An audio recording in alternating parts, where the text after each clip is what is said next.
Good morning, Frank. This is a shameful scene, or a set of shameful scenes, that we're seeing from your hometown at present. It certainly is not showing Ballymena off at its best light, Frank.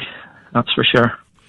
And how concerned, how worried are you about the people of Ballymena at present?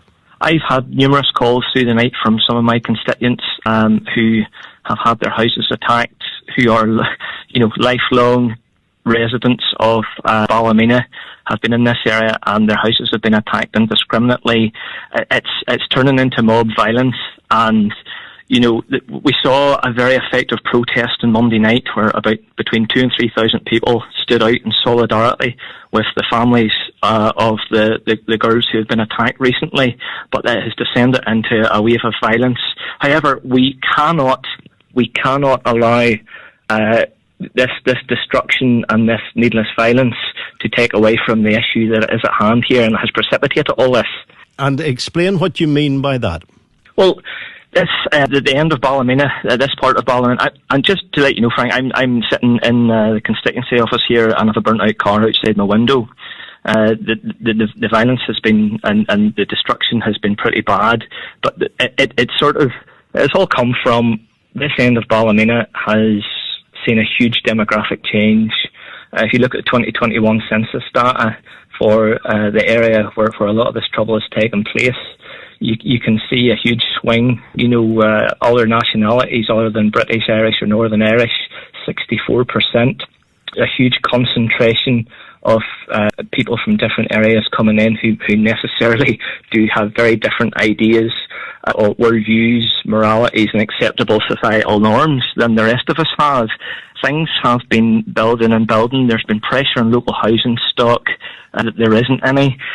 There has been concerns in primary schools and doctors' surgeries, and these things came to head with these attacks on these young girls, and there has been certainly a blowing off of steam here. But the point was made at the protest on Monday night, but unfortunately these scenes now are detracting from that, and the message is being lost with this destruction, this violence, and it's indiscriminate. There's people's properties being damaged here just for the sake of damage.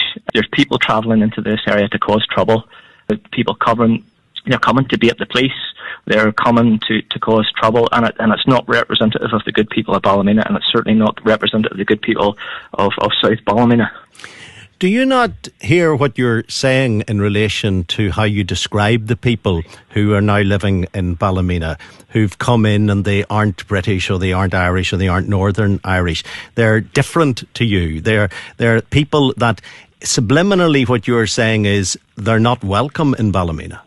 No, nobody's saying anybody's welcome. Everybody's welcome in Ballymena, Frank, who are willing to integrate into society, who are willing to abide by the laws, orders, the norms, the acceptable standards of our law. Yeah, but that's the same whether you're Irish or Precisely. Whether you're Ethiopian. It doesn't matter. And the law is the law, Frank. But I have constituents coming to me who have brothels on their street. We have had attacks with machetes and bats in daylight, and it's just breaking down. And unfortunately, the police numbers on the streets and outside of this exceptional period here in the last few days haven't been able to cope with it, and it's been getting out of hand. And society and a lot of the local people are at a breaking point. Now, that doesn't excuse what has happened the last couple of nights, but you have to reason it hasn't just started for no reason.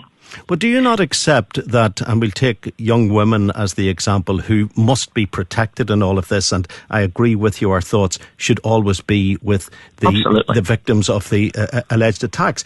But do you not accept that young women in this country, or women generally in this country, are at much more risk from white males that they know or meet than they'll ever be from someone from overseas? I don't think that the events in Ballymena in the last 3 weeks can maybe really point to that.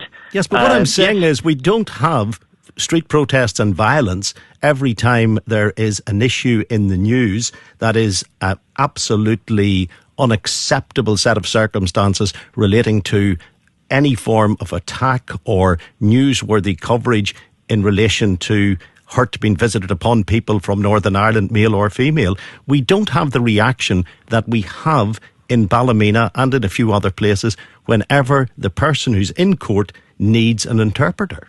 Yes, but there's that's ostrich burying head in the sand here, Frank, because, there's a common denominator here, and it's, the close correlation of these events, and, you can't really tell.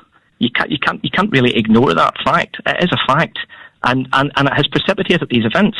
Yes, but the way you're speaking, you're presuming that if you see someone who's a different colour than you, a different ethnic minority background than you, from a different region than you, that they're in some way a threat, that they're not like you, so therefore you target them, not in a physical way, but you target them with your rhetoric. Frank, that's a nonsense, because here in Ballymena we have had lots of people come from different parts of the world who have integrated perfectly.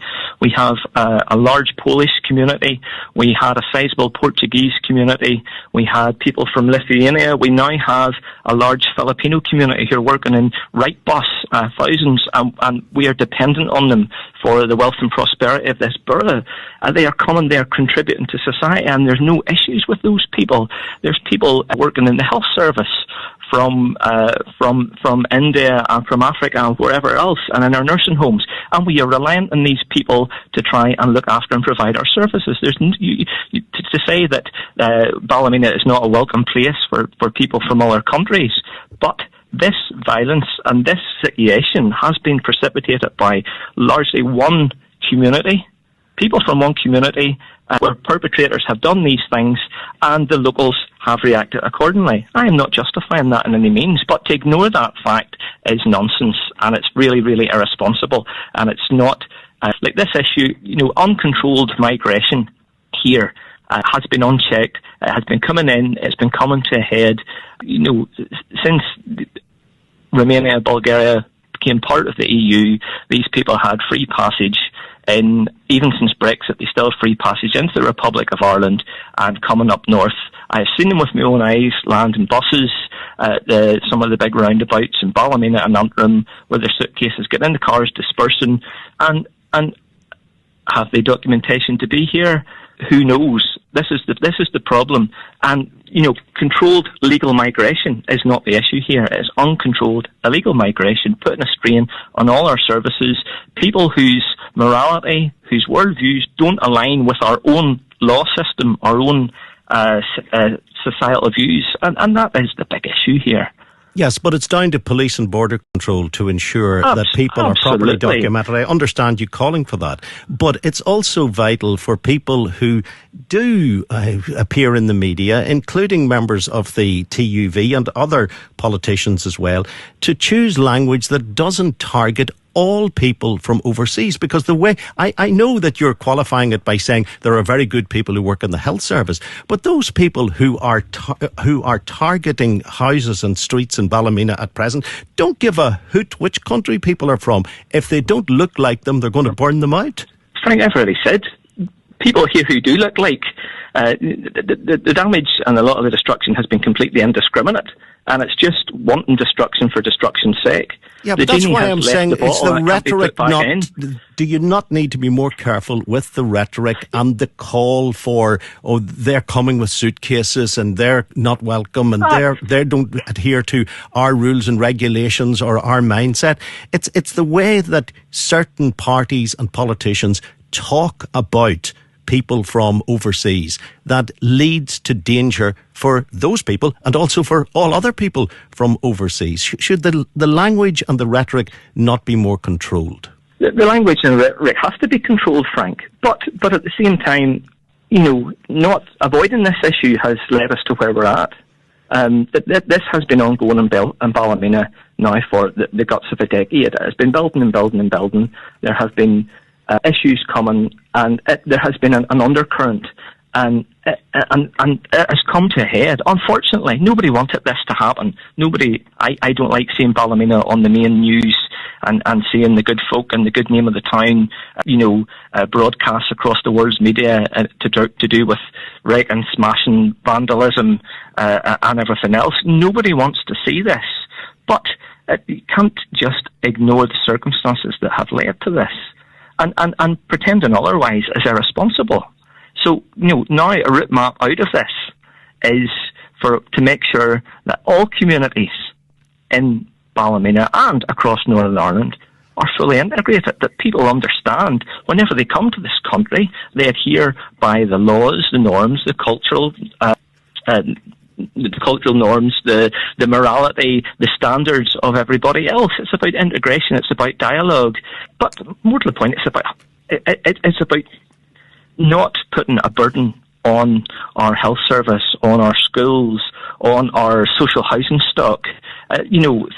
These things have to be managed. Like Stormont said last year, there's a waiting list of 48,000 to get on housing. Stormont's target are to build 5.5 thousand houses a year. And to date, last year Stormont has built, less than 1,000 houses. There's bigger factors at play here than just what's happening in Ballymena. And until we get to grip with them, these things may continue to happen in the future, unfortunately. So you would accept that the housing crisis is down to forward planning, hold-ups with the developments and the difficulties in delivering the actual product, as opposed to the increased number of migrants who are here in Northern Ireland at present? It's a culmination of all these factors, Frank. But would you not accept that the migrant element is minute compared to the houses not being built? Well, again, if you look at the census data for the area that we're talking about here, and I want to talk about Ballymena today, the change in figures from 2011 to 2021 is stark and it is shocking. So, I would argue that that's a bigger